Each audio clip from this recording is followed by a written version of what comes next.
Čau, já jsem Klaudy. Čus, já jsem Leo a dneska se budeme věnovat konspiračním teoriím, jako je třeba Voice of the People, LSPD a LSSD, anebo třeba obchod s bílým masem v LSCčku.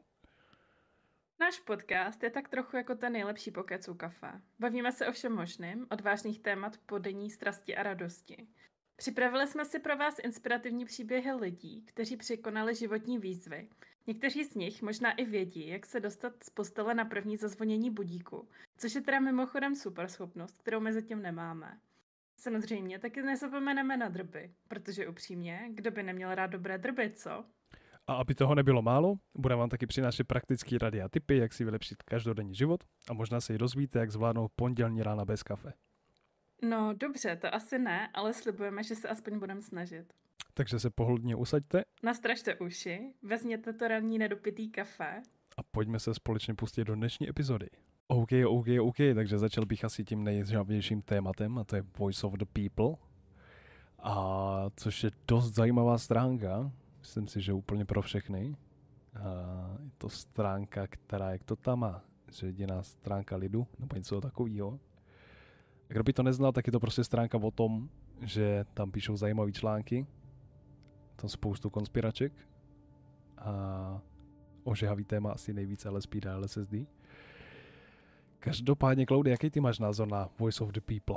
No, myslím si, že je to dost zajímavá stránka, ať už je výběrem témat, který tam mají, nebo třeba by nás jako obecně jako zajímalo, kdo vlastně takovou stránku jako vede a kdo ji vlastně jako píše. Těžko říct, jakoby, kdo to píše. Máme několik konspiračních teorií a dneska se o tom právě chceme pobavit. Co je vlastně jakoby účelem tady té stránky, nebo kdo to vlastně píše. Máš nějakou konspirační teorii, kdo to vlastní? Já si myslím, že Voice of the People buď vlastní Mike a dělá konkurenci sám sobě, protože špatná reklama taky reklama, nebo to dělá někdo od LSPD, třeba Mr. Harper, anebo třeba furt budem u toho LSPD, ale třeba to dělá Bella. To je taky možnost, taky nás to napadlo. Mluvili jsme o tom v soukromí tak trochu docela dlouho a padlo tam několik zajímavých myšlenek. A jedna právě z nich byla, že jakoby ten kanál nebo celkově tu stránku píše Bella, ačkoliv má teda svůj vlastní blog. Jako v podstatě nic nenaznačuje tomu, že by to tak bylo, ale můžeme se tady jako spolu dohadovat o tom, co vlastně je pravda a co ne. Těžko říct, no. Jaký máte názor na to vy? Napište nám do komentářů. Máte nějakou svoji konspirační teorii o tady tom? Třeba ta napíše majitel Voice of the People, že to jsem já. Halo, tady jsem. Nechcete se mnou udělat podcast, prosím. Není problém. No každopádně Voice of the People jako takový musí být strašně kreativní člověk. A když se nad tím zamyslíš do hloubky, tak to určitě nemůže být Mike. A nebo jenom Mike dělá, že je hloupý. A je fakt kreativní. Jako myslíš si, že by na to měl jako dostatek času? Či by se na něho ten čas vyhradil? Já si myslím, že právě, že určitě by ten čas měl, jakoby on tak jako posedává v tom Midnightu, že jo? A co když třeba jeho cedulky, že jsem na výjezdu, nemají nic společného s dodávkama, ale je to o tom, že běží do výzlu rychle napsat nějaký článek na Voice of the People, hodí to tam a běží zpátky do Midnightu, že jo? Protože jako co si budeme, tak těch článků na Weasel, na Voice of the People jsou dohromady asi 3 nebo 4, jestli se správně dívám, jestli se nepletu. Což je vlastně docela dost článků na tak krátkou dobu, protože abychom si tady ujasnili základní fakta, tak první článek na The Voice of the People je publikovaný 12.6. A dneska, jestli se správně dívám, tak je 13.7. Nevím, kdy tady ten podcast vyjde, ale přijde mi to jako dost krátká doba na to, aby se o Weaslu psalo na tady tom webu až takhle často. Takže je to zajímavý, proto právě ta konspirační teorie i vznikla. A zajímalo by nás právě, jak to vidíte vy, jestli to vidíte stejně, nebo si myslíte, že jsme upadli z jahody nebo z višně. A přesuneme se na druhou konspirační teorii. A to je, že to píše pan Harper. A nebo Bella. Protože co si budeme, tak i jako co se týče článku o LSPD nebo DOJ, tak je tam taky poměrně jakoby dost zmiňovaný. Je to možná jako kvůli tomu, že právě DOJ začíná být v poslední době docela kontroverzní téma, když to tak řekneme. A je to vlastně jako celkově takové dost přitažené za vlasy, protože co si budeme, tak DOJ by měla v podstatě jakoby jít jakoby k tomu lidu a zeptat se, co by chtěli, jak se cítějí ve městě a co by vlastně tam chtěli, jakoby, jako co by vlastně chtěli, jak by chtěli žít. A proč by to vlastně jakoby někdo dělal? No, protože když vemeš třeba toho Harpera, jo? Když vemeš, tak když se vrátím k tomu, že první článek na Voice of the People je z 12.6. a je tam hned článek, měli bychom se bát o svý životy, tak úplně první článek je prostě článek o LSPD, chápeš? Článek taky z 12.6. je LSPD a LSSD jako líheň rasismu, chápeš? Když to spojíš dohromady, tak vlastně by to byla skvělá marketingová věc ze strany Harpera třeba, nebo Webera, protože ty vedeš státní složku, na kterou vlastně anonymně házíš špínu, tím pádem je to víc a víc propíraný a ty vlastně to povedeš tím stylem, že vlastně na oko před veřejností ty vypadáš jako ten člověk, který to vede jakože v rámci možností tak, jak by to mělo být, ale zároveň ty vlastně ty lidi učíš něco, co úplně tak asi třeba být nemá, víš, technická kontrola. Ty lidi jdou potom do ulic a ty na ty LSPDčka a LSSD nadáváš, chápeš? Pak dojde stránka, která vlastně rozvede to, že LSPD vlastně stojí za hovno společně s LSSD a že jsou to rasisti a tak. A ty vlastně máš ten marketing založený na tom, že ty lidi si ten článek otevřou jenom proto, že tam je LSSD anebo LSPD a všechny to zajímá prostě, chápeš? Nebo všechny to sere třeba. Takže no, co se dobře, týče... ale tady je potom taková otázka, že jestli to má být teda nějaká marketingová kampaň ze strany Harpera, tak jakoby, kdo by tam teda jako v takovém prostředí, jak chtěl jako pracovat vlastně. Protože, co si budeme, tak stále si myslím, že těch policajtů ve městě jako není málo. Myslím si, že jich je tak akorát, že těch řady a celkové akademie a podobné věci jsou docela plný pořád. A proč by teda někdo dělal takovou marketingovou kampaň na něco, co je vlastně jakoby vlastně nestojí za nic?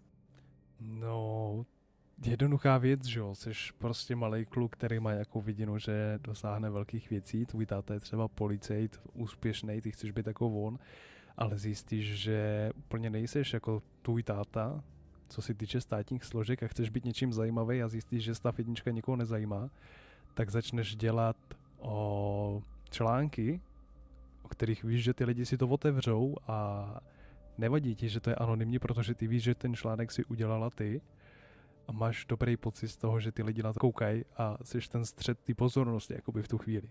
Víš, že třeba mu to stačí, třeba to je prostě taková ta psychologická myšlenka toho, ať už u Harpera nebo u Webera, toho, že budu velký, vůbec mi navadí, že to jméno nikdo nebude vědět. Třeba s tím jenom sám dojde, na tiskovce třeba, co ty víš, že Voice of the People dělám já. To je docela zajímavá úvaha, takže vlastně chceš říct, že platíme daně někomu, nebo za někoho, kdo vlastně jakoby sedí na stanici a píše články na The Voice of the People? No, třeba jo. To je naprosto úsměvný. A nebo to je třeba Bella, dělá tím to je to stejné, co Weasel, že jo? Špatná reklama, taky reklama. A těch článků o Belle tam byly 1, 2?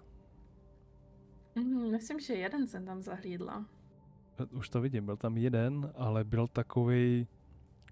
Psala to žena jinak, když jsme u toho, ten článek. Je to jediný článek z Voice of the People, který psala žena, jinak je to psaný jakoby v mužském rodě vždycky. No, protože já si myslím, že těch lidí, kteří píšou The Voice of the People, je víc. Protože když si všimneš a rozklikneš jakoby ten článek, tak ten článek psala, asi dost pravděpodobně to bude žena, jak jsme se o tom teďka bavili, La Nueva Voz. A když si klikneš jakoby na to její jméno, tak ona tam napsala v podstatě celkově 2 články. Je tam právě o Belle a je tam ještě Vzpoura lidu a vznik odborové organizace.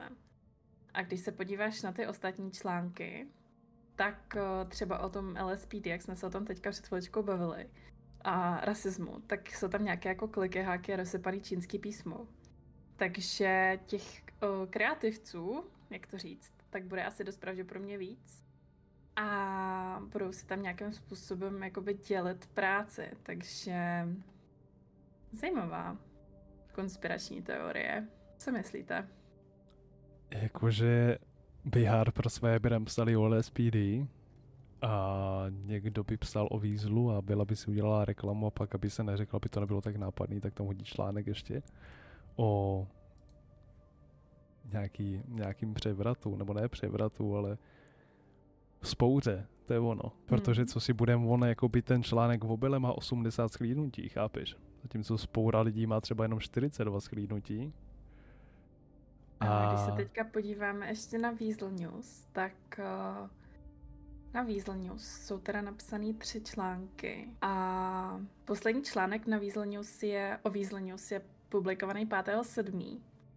A je o tom, že byl vlastně jakoby šéf postřelen. A je tam taky dost velká zmínka právě o LSPD, LSSD a podobné věci. Takže, a to zase publikoval jakoby úplně jiný autor. Je tady Lavos de la Gente. Takže těžko říct. Obrázek si udělejte sami.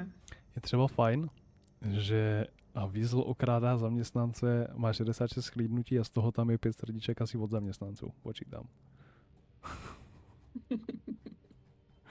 Ne, to samozřejmě máme rádi Weasel, že jo, to je jako v tom žádná jako marketing fajn asi. Napsat si reklamu na Voice of the People.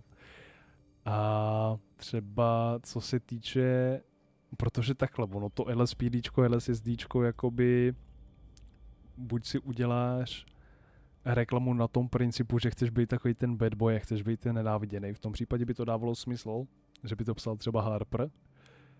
Ve chvíli, kdy ti nevadí taková ta negativní reklama, že ti všichni budou nadávat, ale všichni o tobě budou mluvit, tak je to skvělá reklama, co si budem. A ta myšlenka kvůli tomu je to, že těch článků je fakt hodně. Harper ani Weber se k tomu nějak jako nevyjádřili, co vím. Že by je to nějakým způsobem extrémně obtěžovalo, nebo tak. A pak je taky věc toho, že když spojíme zase LSPD a Weasel, když postřelili Mikea, tak tam je, že to udělalo, jakože PD likvidují možné hrozby, že jo. A co se týče toho článku, tak vyšlo to na Weaselu, potom vlastně v kontextu toho, že Mike nebude říkat, kdo to byl, že jo. Ale nebyly to PDčka. A ono, jako když tě postřelí někdo jako ze státní složky, tak asi potom nebudeš říkat, jo, Voice of the People má pravdu, byl to někdo ze státní složky. No, protože těch informací na Voice of the People je jako hromada, ale pořád si musíme jakoby říct to, co je vlastně jakoby pravda. Protože co když třeba jakoby The Voice of the People je zástěrka nějaký jakoby nelegální organizace, která prostě chce zakrývat své stopy prostě v nějakých jakoby akcích. Třeba to nebyla všechno náhoda, třeba to tak prostě bylo. Že postřelíš Mikea, svedeš to na LSPD? No, může být. Proč ne? Potom tomu lidi začnou věřit, jo? Může být. Zase jsme Může u toho být. výzlu, třeba u nějaký té reklamy, že třeba se nechal, či to ujetý, tak třeba se Mike nechal postřelit kvůli tomu, aby mohl napsat článek na Voice of the People, zároveň aby se napsal článek na Weasel a rozbouřit zase body něčím, protože si osobně myslím, že zase tolik toho Mike neudělal, aby nějaká nelegální skupina po něm jen tak jako dojela a začala do ní střílet, či? Může být. Ono jako těch konspiračních teorií tady může vzniknout opravdu tisíce. Jedna je dost pravděpodobnější než ta druhá. Každopádně třeba to může být a tak, že jak jsi teďka říkal ohledně toho, že to bylo vlastně jako zinscenovaný. A je to zase kvůli pozornosti, které se někomu třeba úplně nedostává. Takže teď tady jsou ve válce o pozornost 2 lidi. Harper, či 3 vlastně. Harper, Weber a Mike. Může být. A Bella ještě, pozor. A Bella, máš to už ne krychlý, ale čtverec. Let's go. Ono celkově cokoliv se stane, tak je zamíněný na Voice of the People buď LSPD, LSSD, anebo Dojka. To znamená... A ještě tam byl vlastně článek když teďka trošičku předběhnem, tak tam byl ještě článek vlastně o LSCčku, že tam obchodují s bílým masem. To byl docela zajímavý poznatek, když to tak řekneme. Takže asi ne úplně všechny články budou o LSPD, LSSD, DOJ a Weasel News. Ale asi drtivá většina, jo. Musíš proložit takovou tu špínu, nechceš všechnu pozornost na sebe, že? Musíš to něčím proložit prostě. Ale zase... Něčím jakoby zajímavějším.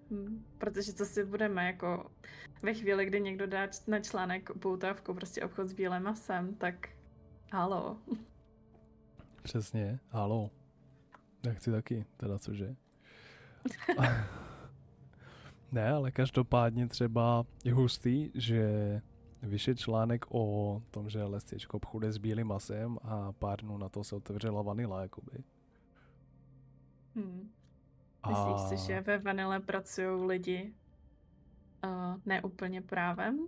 Nebo ne úplně třeba čistě, legálně? Může být. Protože pamatuješ si, když jsme se tam byli zeptat a šli jsme dělat nějaký ten biznis, tak ten manažer řekl, že už mají nějaký zaměstnankyně a zaměstnance. Ale strašně hodně usilovně potřeboval další.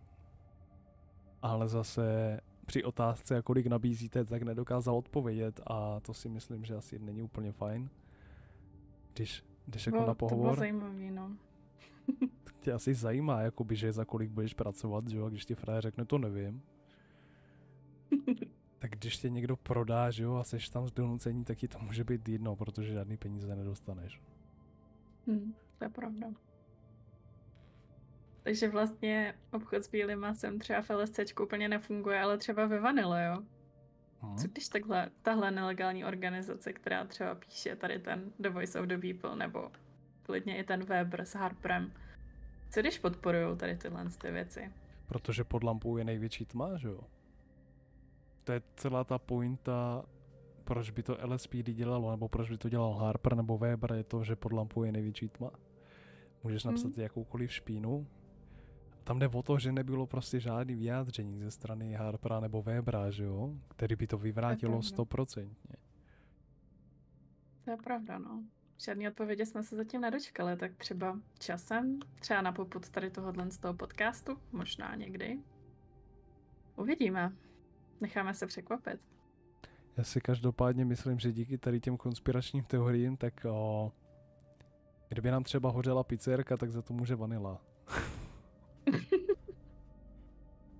To doufám, že se nestane. Takže odhalíš. Nebo pojďme si o tom klidně popovídat mezi třeba 5, 6, 8, 10 očima. Otázka, kolik jich máte.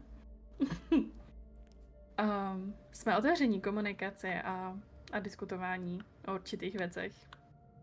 Neradi sdělujeme konspirační teorie, ale tady v tomhle kontextu nám to vlastně nepřišlo lepší jako jinak v podstatě. Protože co si budeme, tak těch možností je hodně. Pojďme se o tom klidně pobavit. Konspirační teorie jsou fajn. A hlavně konspirační teorie jsou věc zase na milion hodin prostě. A kdybychom tady měli rozebírat jenom vanilu, tak ty bláho. Třeba mají pod vanilou tajný kasíno. Nelegální.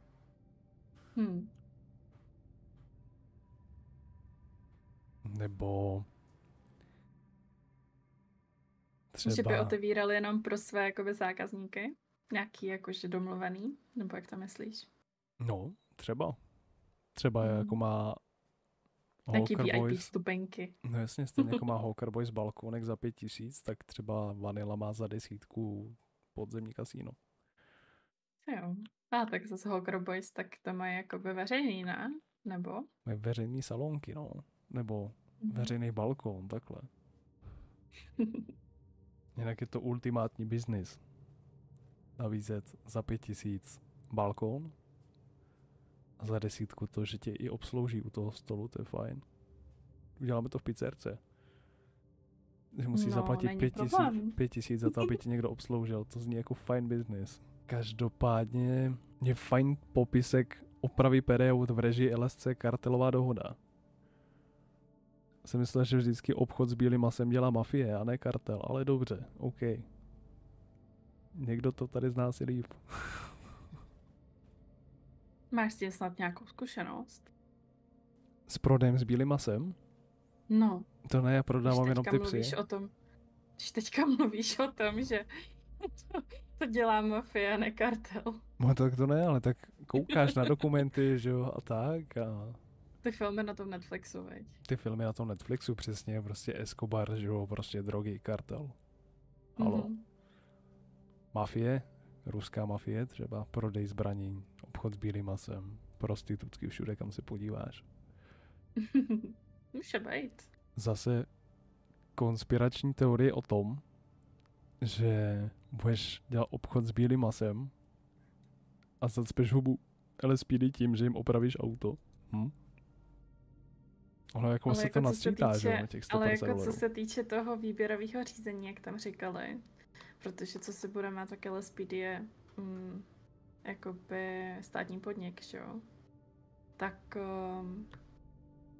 je pravda jako o tom, co tam zase píšou. Protože proč teda neměli možnost se připojit tak, aby ostatní dílny do toho výběrového řízení, jestli teda nějaký vůbec probíhalo? To je dost dobrá otázka. Tato epizoda se pomalu chýlí ke konci. My bychom vás rádi v komentářích vyzvali k otevřené diskuzi. Co si o těchto konspiračních teoriích myslíte? Má pro vás něco z toho smysl? Si myslím, teda se modlím, nemyslím, aby ta Vanilla nevzala too serious, kdyby jsme se nevrátili a pizzerka nebyla v plamenech. Takže family friendly, mrk samozřejmě. Ale prostě jsme chtěli ukázat, že i konspirační teorie existují a je hodně a neprobrali jsme zdaleka určitě všechny. Každopádně vám chci poděkovat za dnešní sledování a určitě, jak říkala Claudie, dejte vědět, jestli vám dává smysl nějaká tady z těch konspiračních teorií a jestli spíš nějaký ty tolky, případně spíš ty konspiračky, určitě, ať si můžeme když tak podle toho zařídit. A každopádně pro někoho dobrý ráno, pro někoho dobrou noc, ale jinak samozřejmě vám přejeme příjemný a krásný zbytek dne, večera a vidíme se zase příště. Takže čus. Čauky.